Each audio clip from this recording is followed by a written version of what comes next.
இப்போ நீங்க பாத்தீங்கன்னா மதுரை மீட்டு சுந்தரபாண்டியன்ல தாயகத்தின் சுதந்திரமே எங்கள் கொள்கையே, தன்மானம் ஒன்றேதான் எங்கள் செல்வம்.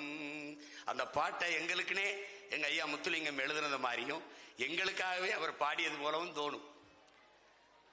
அப்படிப்பட்ட பெருமக்கள் எல்லாம் பிறந்த ஒரு இனக்கூட்டத்தில் நமக்கென்று ஒரு அரசியல் அதிகாரம் இல்லை என்று நீங்கள் வருந்த தேவையும் இல்லை, இது அவசியம் இல்லை. இங்கே சொன்னாங்க கட்சியில என் தம்பி மகன் பிரசாத் சொல்றா அரசியல் கட்சியில இடம் இல்லைன்னு. நீங்க வர்றதில்லை, அதனால நாங்க எல்லாருக்கும் இருகரமும் விரித்து தான் அழைக்கிறோம். உங்களுக்கு ஒன்றை புரிஞ்சுக்கணும் என் அன்பிற்குரியவர்களே, பேரன்பு மிக்க பெருமதிப்பிற்குரிய என் சொந்தங்களே, நீங்க ஒன்ன புரிஞ்சுக்கணும். முதல்ல தமிழர்கள் அப்படிங்கிறது, தமிழ் அப்படிங்கிறது என்னன்னா அது ஒரு பேரன்பின் தாய்.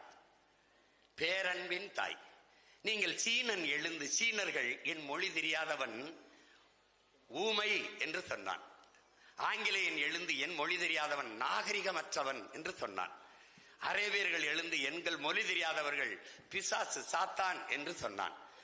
என்னுடைய முன்னவன் கணியன் பூங்குன்றன் எழுந்து யாதும் ஊரே யாவரும் கேளீர் என்றான். எல்லாம் என் நிலம், வாழ்கிற எல்லா மானுடர்களும் என் உறவுகள் என்று அழைத்தான். தமிழ் மட்டும்தான் பேரன்பு கொண்டு உலகத்தை ஆறத்தழுவி நேசித்தது. பிறப்பு ஒக்கும் எல்லா உயிர்களுக்கும் என்று பாடியது வள்ளுவம் தான். வள்ளுவம் திருக்குறள் தந்த வள்ளுவ பெருமகனார் தான். பகுத்துண்டு பல் உறவுகள் பல் மனிதர்கள் அப்படி பாடல, பல் உயிர்கள் ஓம்புக என உயிர்மை நேயன் தமிழன்.